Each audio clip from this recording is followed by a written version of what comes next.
सबसे पहले आपके व्यूवर्स को नमस्कार और आपको भी। और देखिए, ये राजनीति के अंदर आपके मतभेद हो सकते हैं, मनभेद नहीं हो सकते। और जिस तरह एक सांसद के ऊपर जानलेवा हमला करने की कोशिश की गई, ये बताती है कि कहीं ना कहीं कानून व्यवस्था एकदम ठप हो चुकी है और सरकार कोई कार्रवाई भी नहीं करती है ऐसे लोगों पे, इसलिए इनकी हिम्मत बढ़ रही है। पिछले हमने कई ऐसे, पप्पू यादव नहीं, बहुत सारे केसेस हमने पिछले कुछ समय में देखा है जहां पर सांसदों को जान से मारने की धमकियां मिली, साथ में उनकी गर्दन काटने तक की, काटने के लिए भी कहा गया और उस पर इनाम तक की घोषणा हुई, लेकिन प्रशासन और प्रशासन के लोग उस पर कोई भी कार्रवाई नहीं करते हैं। और जिसका परिणाम ये हो रहा है कि इस तरह के उपद्रवी लोग तेजी से आगे बढ़ते जा रहे हैं। और सरकार को समझना चाहिए कि सत्ता में आप हमेशा नहीं रहेंगे, सत्ता परिवर्तन भी होगा। आज नहीं, कल को आप भी सत्ता से बाहर होंगे, तब इन सबका एक एक बात का जवाब का हिसाब लिया जाएगा आपसे। नहीं तो उन पे आरोप लग रहे हैं कि देखिए हिंदू धर्म का बार बार अपमान कर रहे हैं, खासकर कि पप्पू यादव। देखिए, बात ये नहीं है, उन्होंने धर्म का अपमान नहीं किया है। मुझे बताइए, धर्म का अपमान उन्होंने कब किया? उन्होंने सिर्फ ये कहा कि जो वहाँ चंदा चोरी यानी घोटाला हुआ है, जिन राम के नाम से आप लोगों ने सरकार बनाई, उस मंदिर में जो चोरी हुई उस पर आपने कार्रवाई क्यों नहीं की? और कार्रवाई पे शुरुआती दौर में तो आप मना करते रहे, और जब आप मना करते रहे, जब घोटाला सामने आता गया और पैसा निकलता गया, तब आपकी आँख खुली और आपने छोटे मोटे लोगों को गिरफ्तार किया, जिसमें से कुछ लोगों को आपने तब एफआईआर दर्ज करी जब जनता का दबाव ज़्यादा बढ़ गया। और बिना दबाव के तो आप उन पर कार्रवाई करने को तैयार नहीं थे।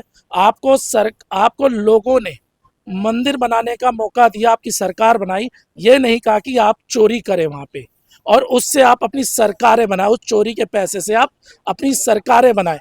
और इसका फल अब मिलना शुरू हो गया। आप देखिए ना, आज बिहार में भी चुनाव हार रहे हैं, आज मध्य प्रदेश में भी चुनाव हार रहे हैं ये लोग।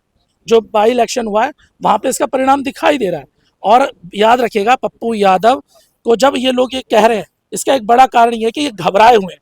जिस तरह भी दिल्ली के अंदर जैन का आंदोलन हुआ, उससे कहीं ना कहीं प्रधानमंत्री की छवि धूमिल हुई और तमाम भाजपा की छवि धूमिल हुई।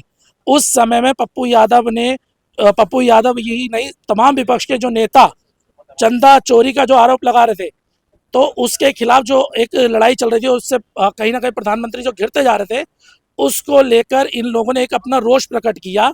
और इस रोष प्रकट होने के बाद ही इन लोगों ने फाइनली एक रणनीति बनाई जिसमें पप्पू यादव पे हमला करने की कोशिश की गई। लेकिन वो तमाम हिंदूवादी संगठन उनके आवाज के बाहर जाके प्रदर्शन कर रहे हैं और भद्दी भद्दी गालियां दे रहे हैं। आखिर भाजपा जो बोल रही थी हमारे प्रधानमंत्री को गाली दे दिया जा रहा है, अब उनके ही समर्थक इस तरह का कार्य कर रहे हैं। देखिए, कथनी और करनी में बहुत अंतर है इन लोगों के बीच में।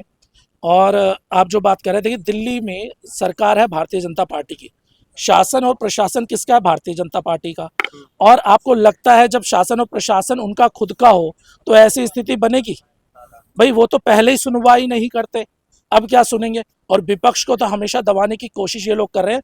ये लोग लोकतंत्र नहीं चला रहे, राजतंत्र चलाने की कोशिश कर रहे हैं। और उसी में साफ दिखाई देता है कि जिस तरह जैनजी में लोग छात्र आगे आए, तो छात्रों पे बाद में धमकियां मिलनी शुरू हुई, हमले हुए। क्या पुलिस ने उन पर कार्रवाई करी?